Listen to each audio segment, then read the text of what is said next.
Students, how are you doing today? I know you're fine and fantastic. I am a teacher of political science and my name is Jigyasu Puria. Okay guys, so this is amazing because today we are going to start second book of class 12th and this is chapter number 1st and the name of the chapter is Challenges of Nation Building. बच्चों इस chapter को थोड़ा सा बुनियादी तौर पर पढ़ेंगे क्योंकि ये वो चैप्टर है जो हमें इंडिया आफ्टर इंडिपेंडेंस के बारे में बताएगा. क्या क्या हुआ, कैसे कैबिनेट बना, कैसे लॉज बनाए गए, कैसे फंडामेंटल राइट्स बनाए गए, क्या क्या पॉलिटिकल स्ट्राटा में दिक्कत हुई, कैसे पार्टियां आई, कैसे पार्टियां गई, नेहरू काल, इंदिरा गांधी का काल जो राज था, ये सब कुछ हम पढ़ने वाले हैं और ये मजा आने वाला है. तो इस जर्नी को हम एंजॉय करेंगे, स्टेप बाय स्टेप चलेंगे. कोई जल्दी नहीं है, कहीं भागना नहीं है.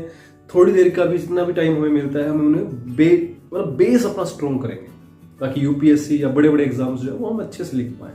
सो स्टार्ट करते हैं गाइस. आज का जो टॉपिक है हमारा नेशन बिल्डिंग का है. पर याद रखो बच्चों, देश एक ऐसी चीज है जो एक दिन में नहीं बनती, एक साल में नहीं बनती, इसको बनने में सदियां लग जाती हैं. और वैसा ही हमारा देश है हिंदुस्तान, भारत, इंडिया. कई नाम है इस देश के. कभी कभी से सप्त सिंधु बोल देते हैं, भारतवर्ष बोल देते हैं, कई नाम हैं. पर ये देश जो है ये एक कमाल का देश है.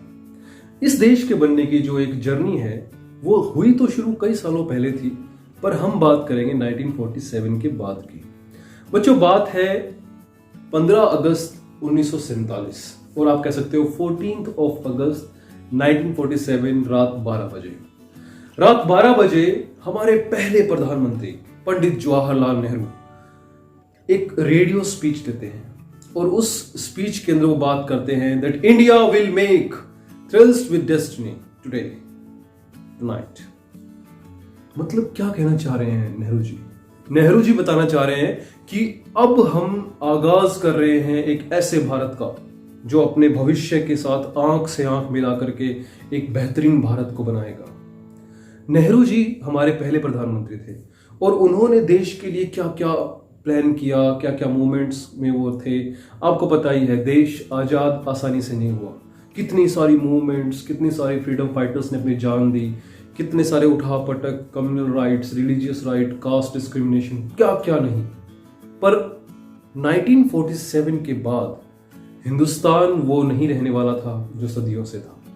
हिंदुस्तान के अंदर जो भी कमियां थी उन्हें ठीक करने के लिए हमारे पास पढ़े लिखे समझदार लोग थे. तो शुरू करते हैं जर्नी. बच्चों जब इंडिया का इतिहास लिखा जाने वाला था तो बात होने वाली थी दो गोल्स की. उस समय जब 1947 में हम आजाद हो गए थे तो दो बड़े गोल थे जिन्हें हम डिस्कस करेंगे. पहला गोल था कि जो इंडिया है वो अपने आप को जस्ट एक नॉर्मल कंट्री की तरह नहीं, वो डेमोक्रेटिक कंट्री की तरह अपने आप को इंट्रोड्यूस करेगा दुनिया के सामने. बच्चों ये आसान नहीं था. भारत में 565 रियासतें थी और 565 रियासतों को मनाना और एक उन्हें हिंदुस्तान के अंदर मिलाना आसान नहीं था. और ये काम किया सरदार वल्लभ भाई पटेल ने. नेहरू के साथ मिलकर के उन्होंने कमाल कर दिया और पूरे देश को मिलाया एक्सेप्ट 3 स्टेट्स, प्रिंसली स्टेट्स. आप मेंशन करना नाम, कौन कौन सी वो 3 स्टेट्स थी जिन्होंने इंडिया के साथ मिलना मंजूर नहीं किया था. फाइनली वो मिलाई भी गई by Hooke and by Crook. उनके नाम मेंशन करना. आगे बढ़ते हैं गाइस. दूसरा हमारा गोल था कि जो इंडियन गवर्नमेंट है, जैसे कि आप देख रहे हो, इंडियन गवर्नमेंट वो रन होगी उन लोगों के लिए जो हमारे देश के अंदर सबसे ज्यादा इंपॉर्टेंट थे. वो थे हमारे देश के 80 से 90% लोग, गरीब लोग, मजदूर लोग, वो लोग जो दिन भर मेहनत करके अपना पेट पालते हैं, हमारे देश को एक बेहतरीन ढांचा बना के देते हैं. कितने भी आप नाम लो, चाहे वो मेट्रो का प्रोजेक्ट हो, चाहे वो बड़े बड़े स्टैचूज हो, बिल्डिंग्स हो, इनको बनाने में वो गरीब लोग थे. गरीब भी नहीं कहना चाहिए, हम कह सकते हैं कि वो लेबोरियस पीपल थे जिन्होंने हमारे देश को खड़ा किया. उन लोगों के लिए हमारी सरकार सोचेगी. तो government will be run for good of all, particularly poor people and socially disadvantaged. Socially disadvantage की बात करें तो SC, ST, OBC तो अभी तक आया नहीं था, आदिवासीज वगैरह जो है ये. दलितों के साथ जो हमारे देश में सदियों से हुआ, ये देश की जो सभ्यता है वो कमाल की है, पर जो दलितों के साथ होता रहा वो एक धब्बा है जिसे हम आज तक जस्टिफाई करते रहते हैं। पढ़ा लिखा भारत जो है वो बहुत समझदार है, उसे जाति या धर्म से कोई इतनी प्रॉब्लम नहीं है। तो आगे बढ़ते हैं गाइस। अब जब ये सब कुछ हो रहा था तो आसान नहीं था। It is not going to be easy task. इतनी सारी जनता है, कैसे उन सब लोगों को एक विचारधारा में चलाया जाएगा? क्या वो आसान होगा? नहीं था आसान। एक ऐसी कंट्री जो अपने आप को डेमोक्रेटिक बनाएगी, जहां कभी भी ऐसा कुछ था ही नहीं। लोगों को तो हमेशा राजाओं के पीछे चलने की आदत थी। क्या सचमुच में हिंदुस्तान बन पाएगा डेमोक्रेटिक? ये बहुत बड़ा चैलेंज था और ये 1947 के बाद से ही हमने अपना लिया। इंडिया ने एक ऐसी जर्नी शुरू की जहां उन्होंने बहुत सारे गोलों को अचीव करना था। बहुत सारे लक्ष्य हम इंडिया ने बनाए। हम बेहतरीन एजुकेशन देंगे, हम बेहतरीन डैम्स बनाएंगे, हम बेहतरीन आप कह सकते हो कि बिजनेस स्टार्ट करेंगे, इंफ्रास्ट्रक्चर स्टार्ट करेंगे, पावर प्लांट्स बनाएंगे, सो मैनी थिंग्स। पर क्या ये सब आसान होने वाला था? नहीं हो सकता था आसान। आगे बढ़ते हैं। इंडिया ने जब इतने बहुत बड़े लेवल पे ये प्लानिंग की तो फिर से इंडिया के ऊपर एक और अटैक हुआ। वो हुआ मास माइग्रेशन, हिंदुस्तान पाकिस्तान, और इसके साथ ही बहुत बड़े लेवल पे लोग यहां से वहां मूव होने लगे, काम की खोज में या धर्म के नाम पे जो दंगे हो रहे थे, जाति के नाम पे जो दंगे हो रहे थे, उनसे दुखी होकर के लोगों ने यहां वहां मूव करना शुरू कर दिया। अब ये सब चीजें थी वो मल्टीपल चैलेंजेस के तौर पे हमारे सामने आई। देश में पढ़ाई को प्रायोरिटी देना सिर्फ कुछ बड़े या अमीर लोगों के लिए ही हो गया था। गरीब लोग इंसान तो फिर भी मांग करके, दिन भर मेहनत करके अपना पेट पाल रहे थे। उनको नहीं लग रहा था कि हम कुछ करेंगे। उनके लिए प्रायोरिटी थी कि बस रात को भूखा नहीं सोना है। क्या ये हमारा भारत था? क्या इस भारत की बात नेहरू जी कर रहे थे? सोचने वाली बात है। पर यह सब कुछ एक शुरुआत थी। हर किसी तूफान से पहले जो शांति थी वो ये शांति थी। अब हमारे देश के हर युवा और हर एक यूथ देश के लिए बेहतरीन मेहनत करने वाला था। इंडिया के अंदर 3 बड़े चैलेंजेस थे। पहला चैलेंज, शेप द नेशन। आओ देखते हैं क्या।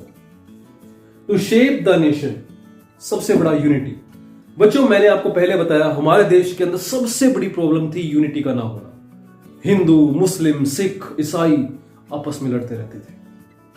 अगर इनसे बाहर निकलो तो इनके अंदर जातियां, हिंदू के अंदर ब्राह्मण, क्षत्रिय, वैश्य, हरिजन, कौन बड़ा कौन छोटा। इनसे बाहर निकलो तो फिर नॉर्थ इंडियन, साउथ इंडियन। इतनी प्रॉब्लम्स, इतनी सारी प्रॉब्लम्स, कैसे ठीक होगा सब कुछ? लैंग्वेज से बाहर निकलो तो कल्चर, नॉर्थ में कुछ और कल्चर है, साउथ में कुछ और कल्चर है, ईस्ट में कुछ है, वेस्ट में कुछ है। इसके अलावा बहुत सारे सीरियस क्वेश्चन हमारे सामने थे कि क्या होगा इंडिया का भविष्य? क्या ऐसा ही भविष्य हम चाह रहे थे? क्या इस रास्ते पे चलते हुए इंडिया ब्राइट इंडिया बन सकता था? ये बहुत सारे क्वेश्चन हमारे सामने थे। तो पहला हमारा लक्ष्य क्या था कि इंडिया को हम शेप करेंगे। We will make it a uniform, a great country to accommodate all population. हर किसी को मिलकर रहना, यूनिटी इन डाइवर्सिटी, ये हमारा मेन लक्ष्य था। आगे बढ़ते हैं। Second point guys, second point और सेकंड चैलेंज जो था वो था टू एस्टैब्लिश डेमोक्रेसी। मैंने आपको बताया डेमोक्रेसी आसान नहीं थी। इसे एस्टैब्लिश करने के लिए हमें बहुत मेहनत करने की जरूरत थी, क्योंकि देश में 70% लोग अनपढ़ थे। इतने सारे लोग अनपढ़ हैं, उन्हें कैसे पता लगेगा वोट कैसे करते हैं, उन्हें कैसे पता लगेगा उनके अधिकार क्या है। तो हमारे देश में क्या किया गया, फंडामेंटल राइट्स बनाए गए। फंडामेंटल राइट्स के लिए पता नहीं कितने दिन बहस हुई बच्चों, तब जाकर के ये फंडामेंटल राइट्स बने। और इन फंडामेंटल राइट्स ने गारंटी दी कि किसी भी गरीब या किसी भी ऐसे इंसान का अधिकार नहीं छीना जाएगा जो सोशली डिसएडवांटेज्ड है। पहली बार आर्टिकल 17 जैसी चीजें आई, अनटचेबिलिटी को गैर कानूनी कर दिया गया। खैर ये कागजों में ही हुआ, बहुत बड़े लेवल पे ये फिर भी प्रैक्टिस होता था। इसके अलावा बहुत कुछ हुआ। वेमेन को पढ़ने का अधिकार मिला, उन्हें डाइवोर्स देने का अधिकार मिला। इंडिया में औरतें कभी डाइवोर्स नहीं दे सकती थी।